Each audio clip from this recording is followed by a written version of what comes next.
Welcome back! I'm gonna pre-warn you, this is going to be the stupidest, most pointless, insignificant sounding story you've ever heard. But I need you to come on this journey with me. I don't expect you to understand. I don't expect you to sympathize, but I just need you to be here for me. Apparently, Coachella is a big deal. However, I have no desire to go to the festival that is called Coachella. You could not pay me enough money. It sounds like an anxiety attack waiting to happen. I don't like heat. I don't like crowds. I don't like being dirty. I don't like listening to music live that I've never heard before. I don't like overpriced food. However, I also have a very real, I'm pretty sure clinically diagnosable case of FOMO.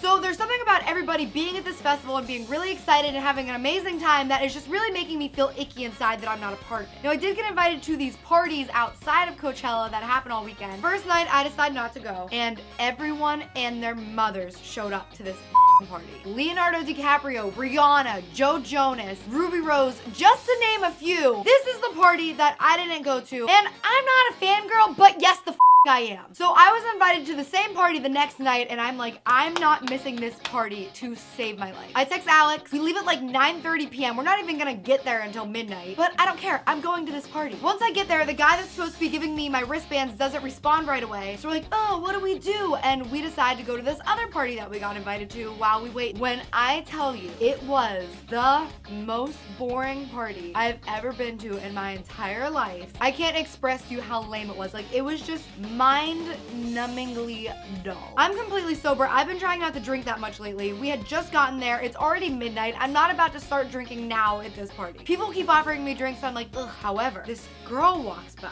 and she had the most amazing apple that I have ever seen in my life. I watched her bite into it, and I just saw the juices go.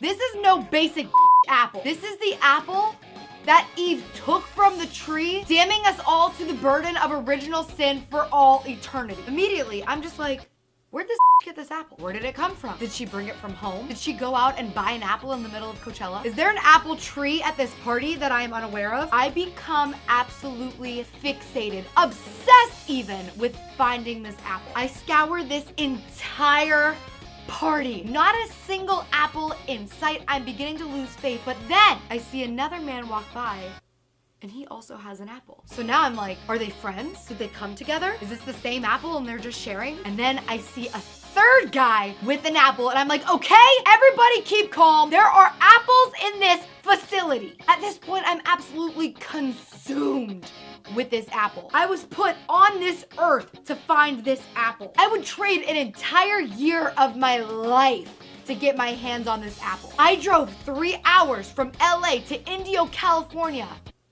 to get this apple. So people start coming up to me. They're trying to socialize, trying to be normal human beings at a party. No, I don't want your small talk. I don't want your social niceties. I want this apple. Every single person that comes up to me, I ask them if they've seen an apple, and not a single person has seen an apple. I can't figure out how nobody at this party has figured out where they're hiding this treasure. But I know it's here. My sixth sense is tingling. I can feel their presence. At this point, I've enlisted a full-fledged search party, all bonded together by the unified goal of finding me this apple. Then this guy comes up to me and he says, hey, Gabbie, we've actually met before. I work at Vine. I said, oh, nice to see you again. And he said, how are you enjoying your night? I said, honestly, I saw a girl take a bite of an apple, and I haven't been able to take my mind off of it. And then his face lights up, and I saw it in his eyes before he even said it, but he looked me dead in my soul. And he said, I know where the apples are. In this moment, superheroes are real. He said, follow me, and I swear to you, I would have followed him to the end of the earth and back. However, to my dismay, he brought me to this bar that I already looked at, and I knew for a fact there were no apples at this bar. My friend Gigi had also followed, and we're both looking over this bar, and we're like, dude, there's no apples. And he's like, yes, there are. I'm looking at it right there. There's an apple, and we're staring, and I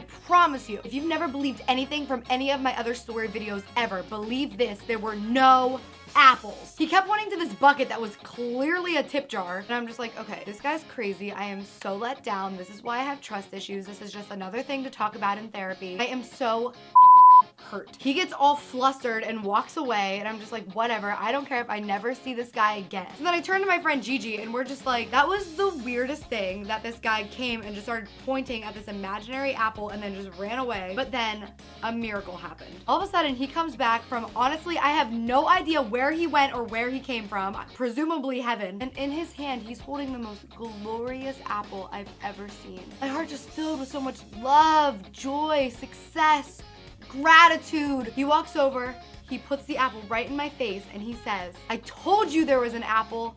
This is the last one. I get this huge smile across my face, and then I reach for it, and he goes,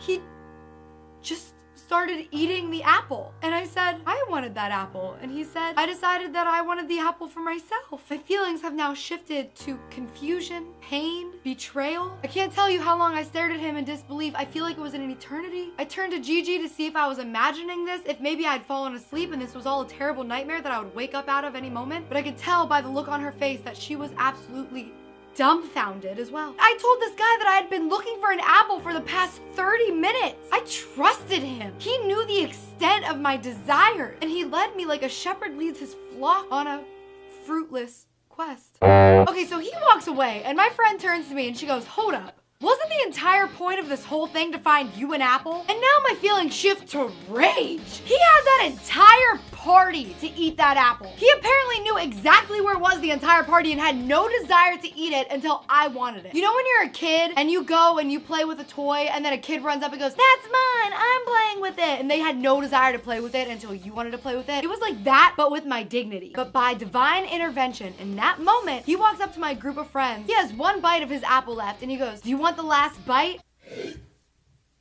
And then ate the last bite of the last apple in front of my face. And what makes this so much weirder is the fact that he works at Vine. This isn't some weird drunk stranger who took Molly at Coachella and started stealing apples from sober, hungry girls. That's honestly the whole story. You may be happy to know though that somebody did eventually find me an apple. A stranger that I will never forget. And you know what? It was the juiciest apple I've ever had in my entire life. And we did end up getting wristbands to the party we were supposed to go to, but at that point I felt like my mission had been accomplished. I felt I served my purpose and we went home. So yeah, that's the story of when I drove 5 hours for an apple. I'll tell you what I want, what I really, really want. Don't tell me what you want.